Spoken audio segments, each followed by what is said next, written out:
오늘 아침 하나님께서 저희들에게 주시는 말씀은 우리 신약성경 175면 요한복음 16장 23절에서 24절까지의 말씀입니다. 신약성경 175면 요한복음 16장 23절에서 24절의 말씀을 제가 봉독합니다. 하나님의 말씀을 경청하시기 바랍니다. 그날에는 너희가 아무것도 내게 묻지 아니하리라. 내가 진실로 진실로 너희에게 이르노니 너희가 무엇이든지 아버지께 구하는 것을 내 이름으로 주시리라. 지금까지는 너희가 내 이름으로 아무것도 구하지 아니하였으나 구하라 그리하면 받으리니 너희 기쁨이 충만하리라. 아멘. 미국의 한 작은 마을에서 있었던 일입니다. 교회 건너편 건물에 술집이 새로 들어오게 됐어요. 그래서 교인들의 입장에서는 그 술집을 볼 때마다 마음이 불편합니다. 그리고 여간 신경이 쓰이는 게 아니에요. 그래서 어느 날부터 교회가 기도하기를 시작했습니다. 하나님, 저 술집을 다른 곳으로 이사 가게 해 주시든지 아니면 그 술집 문 닫게 해 주십시오. 그런데 어느 날 그 술집에 원인 모를 불이 났습니다. 화재 때문에 낙심하고 있던 그 술집 주인이 어느 날 교회가 그 술집이 문 닫게 해달라고 기도했다는 사실을 알게 됐습니다. 그래서 고소를 했어요. 그래서 판사가 목사님에게 묻습니다. 그 술집이 문 닫게 해달라고 기도한 적이 있습니까? 그게 사실입니까? 그랬더니 목사님이 사실이라고. 사실이기는 하지만 기도 때문에 불이 난 건 아니라고. 세상에 기도한다고 불나는 법이 어딨냐고. 그랬더니 그 술집 주인이 무슨 소리냐고. 왜 멀쩡한 집에서 불이 나냐고. 그 다 교회가 기도했기 때문에 불난 거라고. 그래서 목사님하고 술집 주인하고 막 다투고 있는데 한참 물끄러미 그 광경을 지켜보던 판사가 목사님을 보고 이렇게 얘기합니다. 믿음은 이쪽이 더 있는 것 같다고. 여러분, 정말 기도 때문에 그런 일이 일어난 것일까? 아니면 우연히 일어난 일을 기도 때문이라고 믿는 것일까? 만약 기도 때문에 그런 일이 일어난 것이라면 도대체 기도라고 하는 것이 뭐길래 그런 일이 일어날 수 있는 것이며 그런 일이 일어나게끔 만드는 것일까? 여러분, 기도라고 하는 것은 기독교에만 있는 게 아니에요. 예수 믿는 사람들만 기도하는 게 아닙니다. 이 세상의 모든 종교들 가운데도 다 기도가 있어요. 그리고 다른 종교를 믿는 사람들도 나름대로 기도를 합니다. 기도에 대한 일반적인 생각은 이런 거예요. 사람은 유한한 존재이기 때문에 여러 가지로 부족한 게 많고 연약한 것이 많아서 인간 너머에 있는 어떤 초월자, 신을 본능적으로 의지하게 돼 있다. 그런데 그 초월자와 접촉할 수 있는 유일한 방법이 기도다. 기도를 통해서 우리는 신과 만날 수 있고 접촉할 수 있는 것이다. 그렇게 기도를 이해하는 것입니다. 그리고 또 한 가지는 이 세상은 우리 눈으로 보이는 이런 물질로만 이루어진 것이 아니라 이 세상은 우리 눈에 보이지 않는 영적인 것으로도 이루어져 있다는 거예요. 그런데 실제로 이 물질의 세계를 움직이는 것은 영적인 세계라는 거예요. 그리고 그 영적인 세계를 움직이는 힘, 그게 기도다. 이렇게 이해를 합니다. 자, 여러분, 어쨌든 초월자와 접촉하는 것이 기도고 영적인 세계를 움직이는 것이 기도라 그랬을 때 그게 쉬운 일이겠습니까? 그래서 그들은 생각하기를 기도라고 하는 것은 그렇게 쉬운 일이 아니기 때문에 기도할 때마다 정말 정신을 집중해서 기도에 몰입해야 된다는 거예요. 그래야 초월자와 접촉할 수 있고 또 영적인 세계를 움직일 수 있다. 그러므로 기도할 때 정성을 다해야 되고 또 기도하는 일이 쉬운 일이 아니기 때문에 기도에 대한 수련을 게을리하지 않고 열심히 기도 수련을 해야 된다는 거예요. 중요한 것은 초월자를 접촉하든지 영적인 세계를 움직이든지 중요한 것은 그런 일을 이루어내는 것은 기도하는 사람에게 달린 문제라고 생각해요. 그러니까 영적인 세계나 초월자는 수동적이고 누가 능동적이냐? 기도하는 사람이 능동적인 것입니다. 근데 기독교에서 말하는 기도는 정반대예요.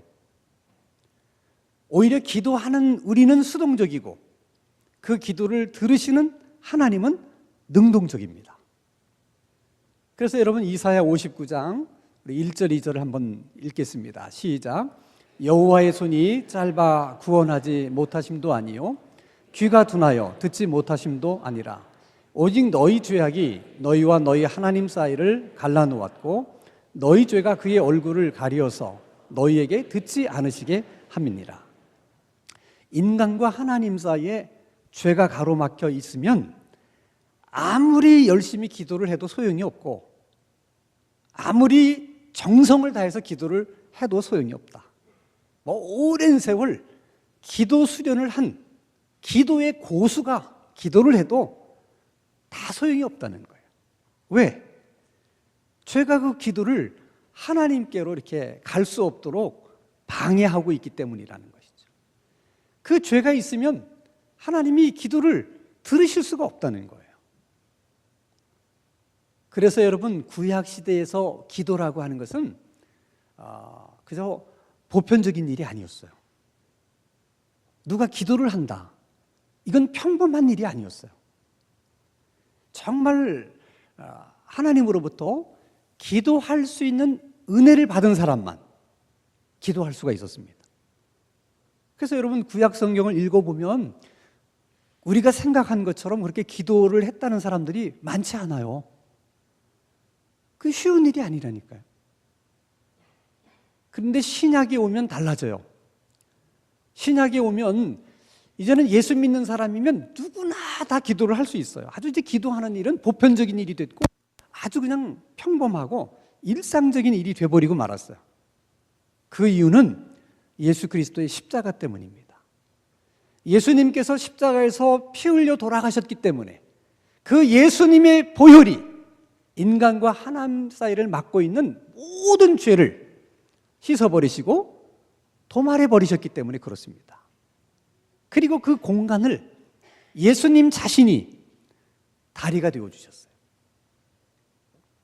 그래서 예수님이 이렇게 말씀하십니다. 요한복음 14장 6절에 내가 길이요 진리요 생명이니 나로 말미암지 않고는 아버지께로 올 자가 없다.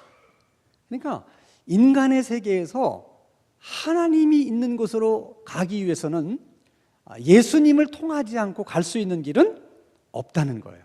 그건 기도도 마찬가지입니다. 아무리 우리가 열심히 기도해도 예수님을 통하지 않으면 그 기도는 하나님께로 전달되지 못합니다. 그러니까 모든 기도는 예수님을 통해야만 하나님께로 갈 수가 있어요. 그것을 우리들이 하는 말로 하면 예수님의 이름으로 기도한다. 그 의미예요. 그러니까 왜 우리가 다 기도를 해놓고 끝에 가서 예수님의 이름으로 기도합니다. 그렇게 얘기하느냐 하면 지금까지 내가 한 이 모든 기도는 누구의 이름으로 가는 거예요? 예수님 이름으로. 그래서 예수님의 이름으로 기도합니다. 그렇게 기도의 마지막을 그 말로 끝내는 거예요. 지금 오늘 본문은 그 말씀을 하고 있는 거예요. 자, 요한복음 16장 23절 같이 읽겠습니다. 시작. 그날에는 너희가 아무것도 내게 묻지 아니하리라. 내가 진실로 진실로 너희에게 이르노니 너희가 무엇이든지 아버지께 구하는 것을 내 이름으로 주시리라. 그러니까 기도 응답을 하나님이 누구 이름으로 주신다는 거예요? 예수님의 이름으로.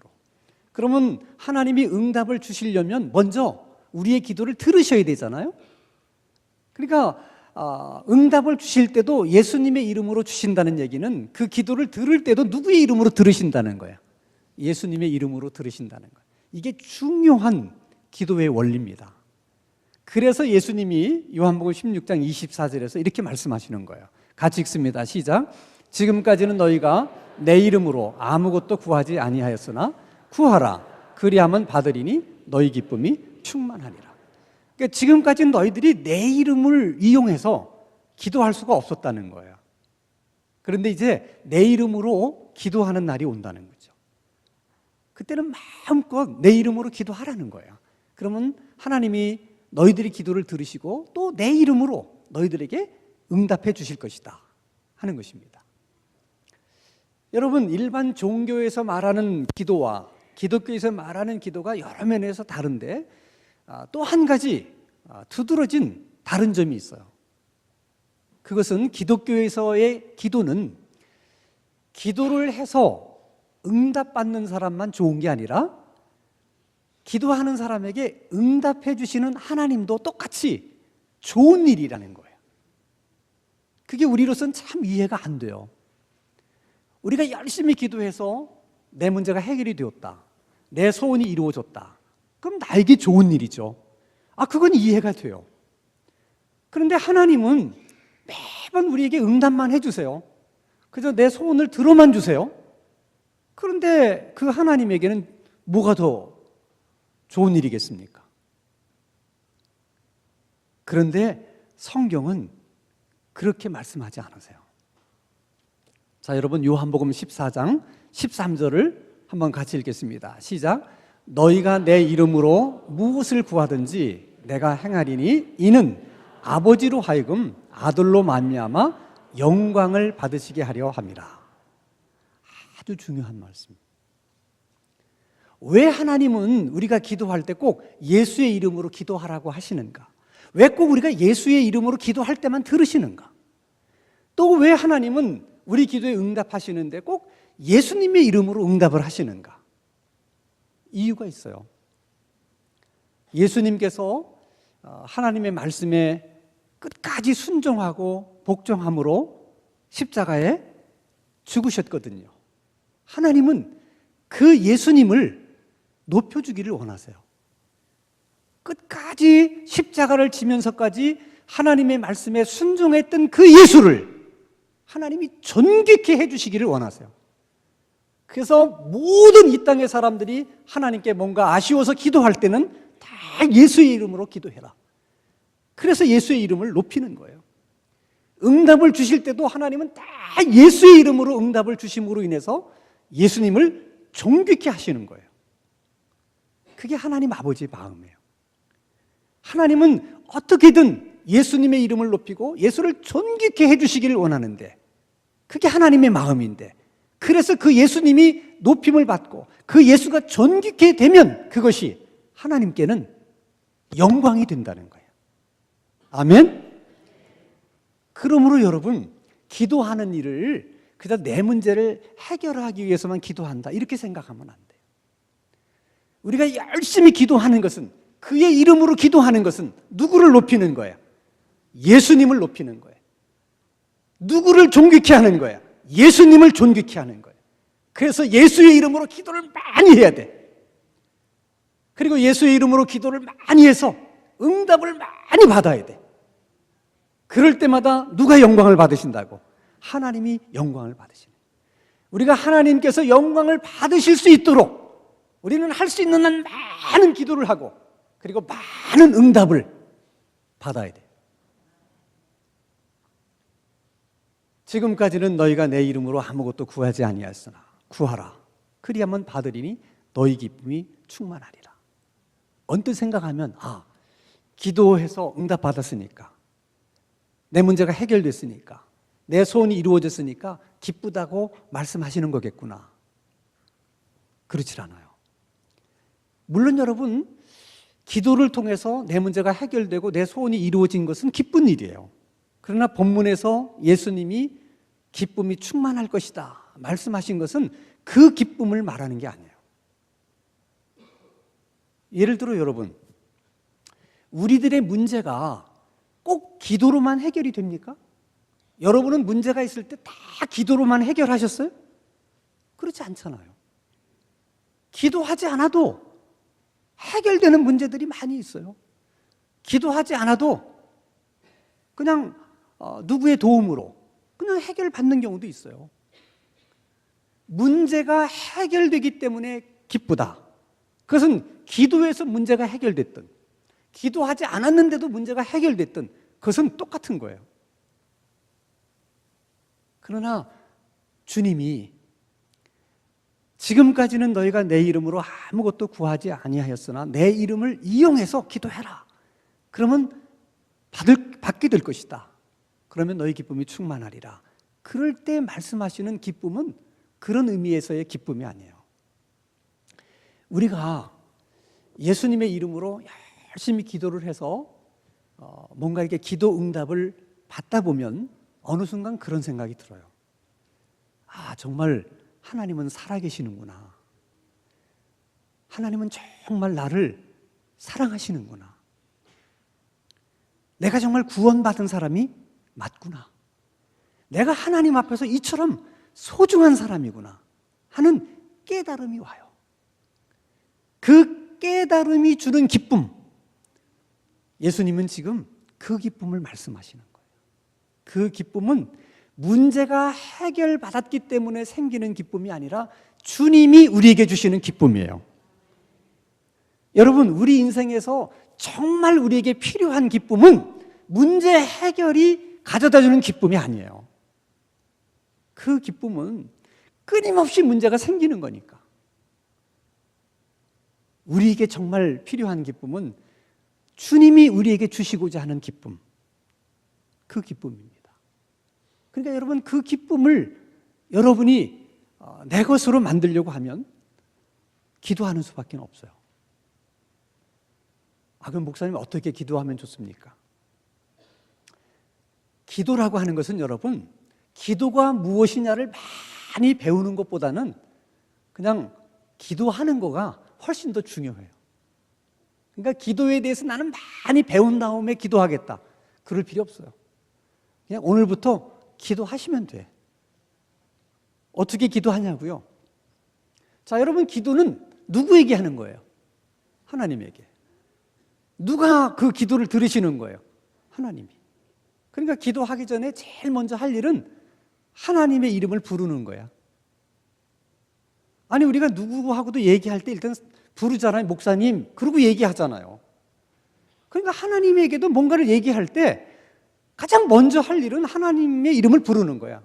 하나님, 그러든지 하나님 아버지, 그러든지. 또 하나님이 아버지도 아닌데 괜히 남의 아버지 부르지 말고 진짜 하나님은 아버지다, 내 아버지다, 그러면 하나님 아버지 그렇게 부르든지. 어쨌든 여러분이 성경에서 배운 하나님, 여러분의 경험을 통해서 배운 하나님, 어떤 하나님이라도 좋아요. 뭐 사랑하시는 하나님 그래도 좋고, 거룩하신 하나님 그래도 좋고, 일단 부르세요. 부르신 다음에는 여러분 하고 싶은 얘기를 하시면 돼요. 너무 격식을 갖추고 문장을 만들어서 얘기할 필요 없어요. 하나님은 다 알아서 들으시기 때문에 굳이 완벽하게 기도하려고 생각하지 말고 그냥 여러분의 마음을 얘기하면 돼요. 그런데 할 수 있으면 소상하게, 자세하게 얘기하라는 거예요. 그러니까 하나님이 제일 난망해 하시는 게 뭐냐면 대충 기도하는 거예요. 그러니까 뭔가 잘못한 것을 기도할 때도 하나님, 제가 이런 걸 해서 이렇게 잘못했습니다, 이렇게 소상하게 얘기해야 되는데 알고도 지은 죄, 모르고도 지은 죄. 지도 모르는 거를 뭐 어떻게 하라는 거예요. 이제 그렇게 기도하면 안 된다는 거야. 자세하게. 근데 또 어떤 분은 자세하게 기도하라고 그러니까 하나님이 뭘 모를까 봐 뭐 정보를 열심히 주려고 하시는 분이 있어요. 하나님이 그걸 모르는 게 아니에요. 우리 보고 자세히 얘기하라고 하는 것은 우리의 마음. 하나님이 듣고 싶은 것은 정보가 아니에요. 우리 마음이에요. 그래, 그 어려움을 겪으면서 네 마음이 어떠냐, 그거를 하나님이 듣고 싶은 거예요. 그러니까 그걸 얘기하라고요. 하나님, 내가 이런 문제가 있어서 너무 속상합니다. 이것만 생각하면 저는 막 스트레스가 와서 정말 식욕도 없고 어떤 때는 막 그냥 하나님 죽고 싶습니다. 하나님 어떻게 하면 좋습니까? 좀 어떻게 이 문제 좀 해결해 주세요. 그렇게 기도하는 거예요. 할 말 다 했으면 예수님의 이름으로 기도합니다. 그리고 끝내면 돼요. 그게 기도야. 어려울 게 하나도 없어요. 그래도 어려워하시는 분이 있어. 왜냐하면 기도라는 것이 이게 말이기 때문에 그렇거든요. 그러니까 기도를 여러분들이 배우려고 하면 할 수 있으면 혼자 기도를 하지 마세요. 혼자 기도를 하면 참 기도하는 게 힘들어요. 할 수 있으면 많은 사람이 모여서 기도하는 게 좋아. 우리가 예를 들어서 영어를 배운다. 기도라는 것도 하나님 앞에 하는 말이거든요. 그러니까 여러분 영어를 배울 때 어떻게 하면 영어를 잘 배울 수 있어요? 물론 집에서 혼자서 카세트 테이프 틀어놓고 계속 반복해서 들으면서도 배울 수 있어요. 근데 가장 효과적인 건 뭐예요? 미국 사람들하고 어울리면서 같이 음식점에도 가고 뭐 웃기도 하고 못 알아들어도 그냥 같이 어울리다 보면 어느 날 들리기 시작하면 말문이 터지는 거거든요. 나는 사람들하고 어울리는 게 싫어서 그래도 영어를 배우려고 하면 그 수밖에 없어요. 기도도 마찬가지. 많은 사람이 모인 데서 기도하세요. 그러다 보면 막 소리 지르는 사람도 있고 뭐 하는 사람, 나는 그거 싫어. 그러면 기도를 빨리 못 배워요. 기도를 배울 때는 어쩔 수 없어요. 막 같이 기도하다 보면 다른 사람 기도하는 소리도 들리고 그런 기도 소리를 듣다 보면 어느 날 기도문이 열리는 거예요. 그러니까 기도를 배우려면 새벽 기도 나와서도 기도하고 수요 기도에 나와서도 기도하고 또 이렇게 기도원 같은 데 가서도 많은 사람들이 있는 데서 같이 기도하셔야 돼요. 어쨌든 여러분 기도하는 것 가운데 가장 중요한 것은 예수님의 이름으로 기도한다는 것이고 두 번째는 믿음으로 기도하는 것. 히브리서 11장 6절에 보면 믿음이 없이는 하나님을 기쁘시게 할 수 없다 그렇습니다. 그건 여러분 기도도 마찬가지예요. 믿음으로 기도하지 않는 것은 하나님을 기쁘게 하는 기도가 될 수가 없어요. 그럼 어떻게 하는 것이 믿음으로 기도하는 거냐? 어떤 분들 가운데는 기도할 때 이렇게 하시는 분이 있어.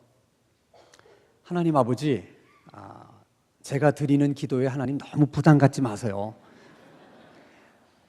저는 하나님이 제 기도를 들어주지 않아도 괜찮아요.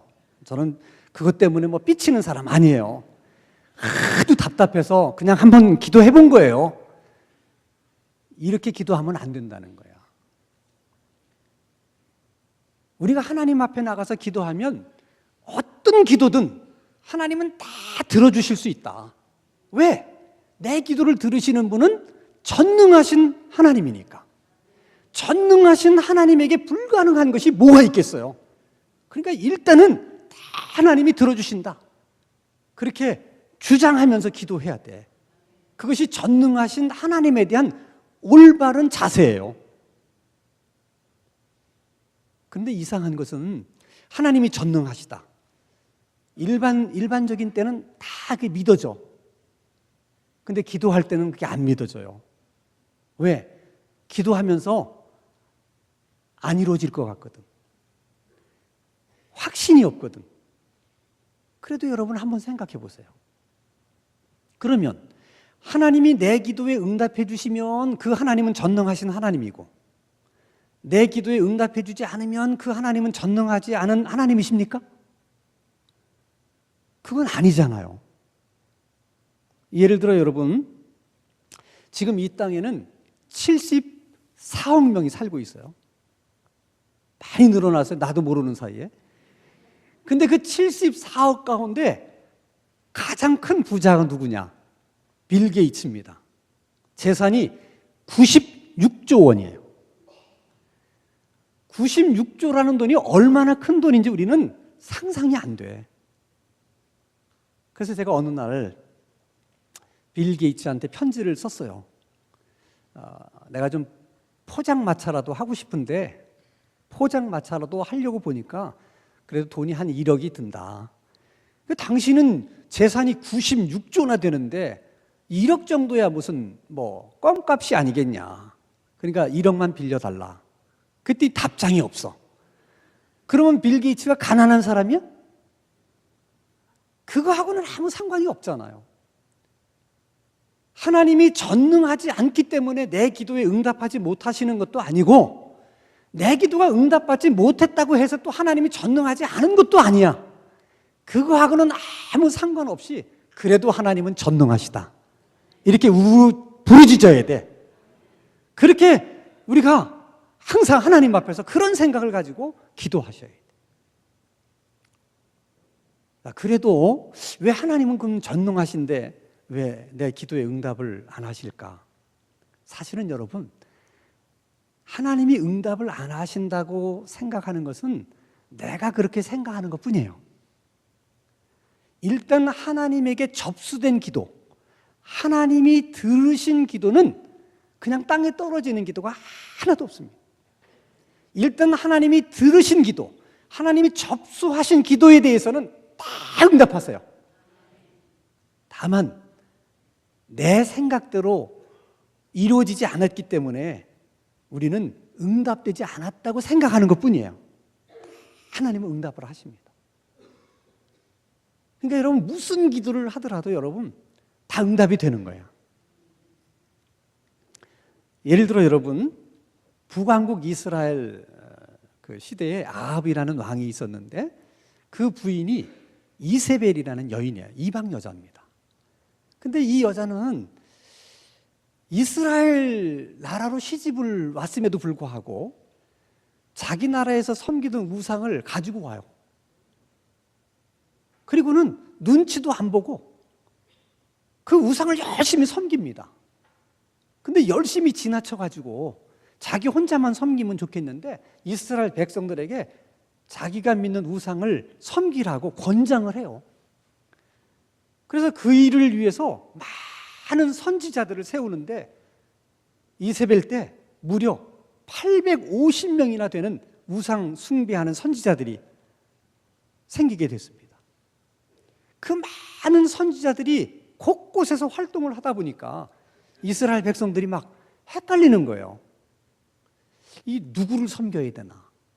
그래서 항상 우왕좌왕하고 머뭇거리는 거예요. 엘리야 선지자가 그 광경을 보면서 열이 받쳤어요. 이스라엘 백성들이 얘기합니다.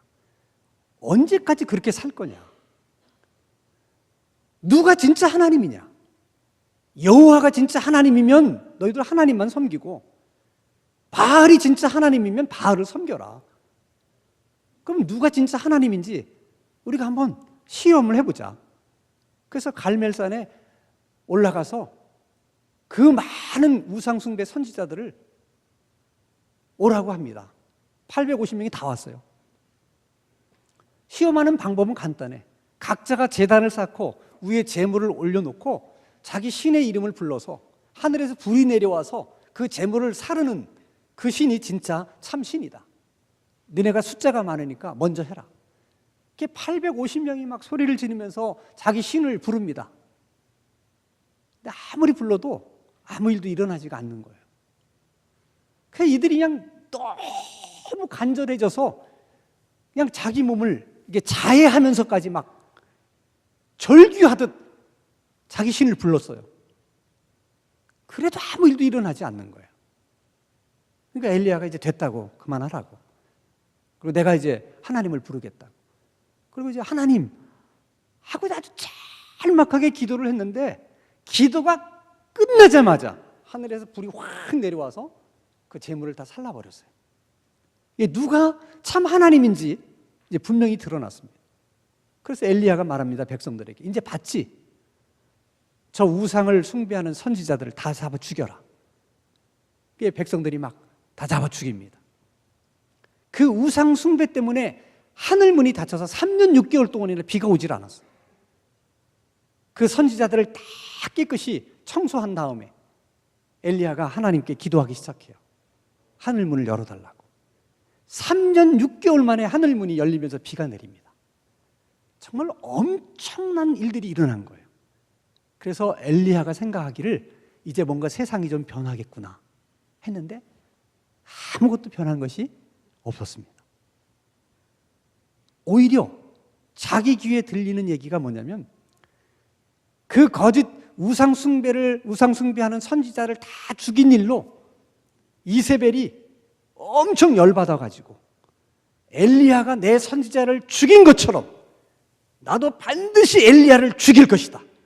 내가 만약에 엘리야를 죽이지 않는다면 내가 섬기는 신이 나를 가만두지 않을 것이다. 그렇게 얘기했다는 거예요. 순간 엘리야가 너무 겁이 나서 뒤도 안 돌아보고 도망가요. 그렇게 도망을 가다가 로뎀 나무라고 하는 그 나무 그늘 아래 앉아서 정말 하나님 앞에 간절하게 기도를 합니다.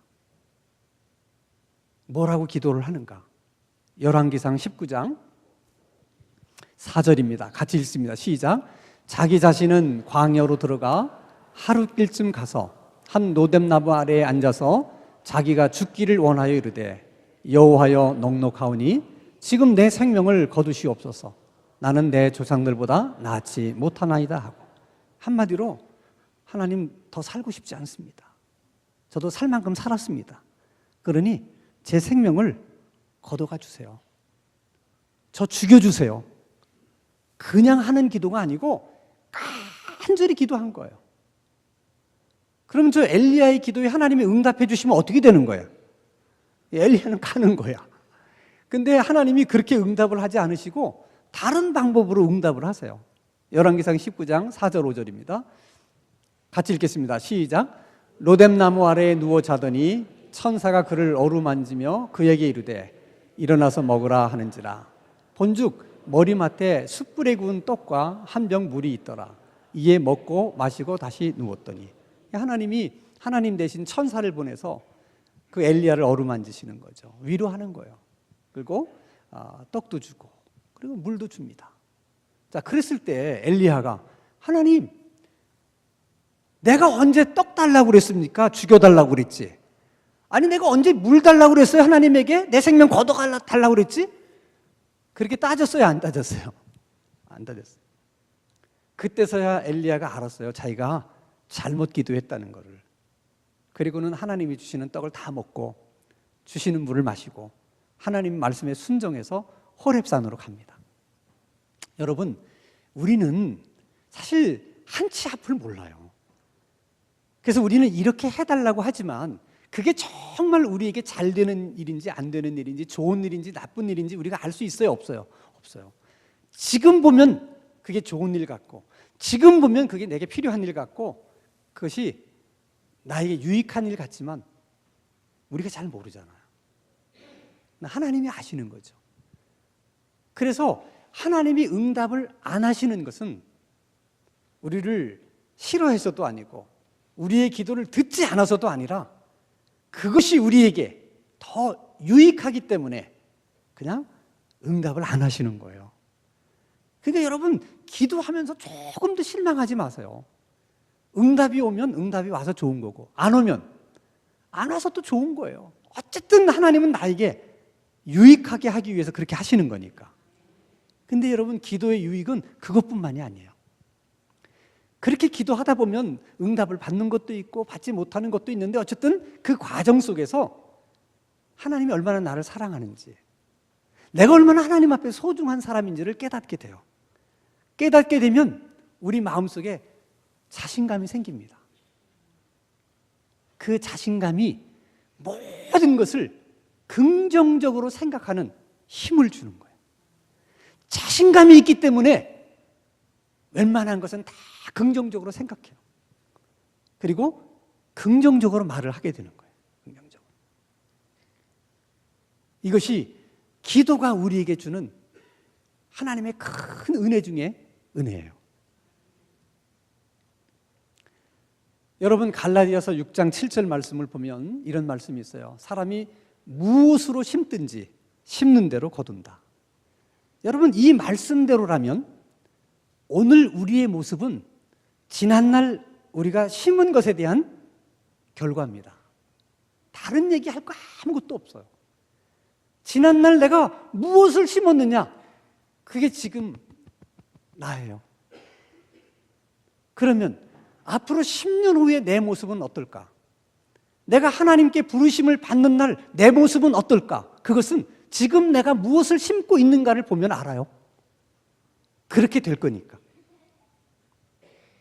그래서 여러분, 생각하는 것도 말하는 것도 다 심는 거예요. 그래서 할 수 있으면 좋은 생각을 하셔야 돼. 좋은 생각을 심어야 돼. 말도 할 수 있으면 좋은 말을 하셔야 돼.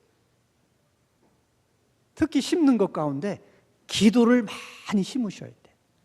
기도도 심는 거야. 근데 기도를 심어야 되는 이유는 그 기도가 우리에게 긍정적인 생각과 긍정적인 마음을 가져다 주고, 그래서 긍정적인 말을 하도록 하기 때문에. 여러분, 진짜 농사꾼은 아무리 배가 고파도 종잣쌀은 먹지 않아요.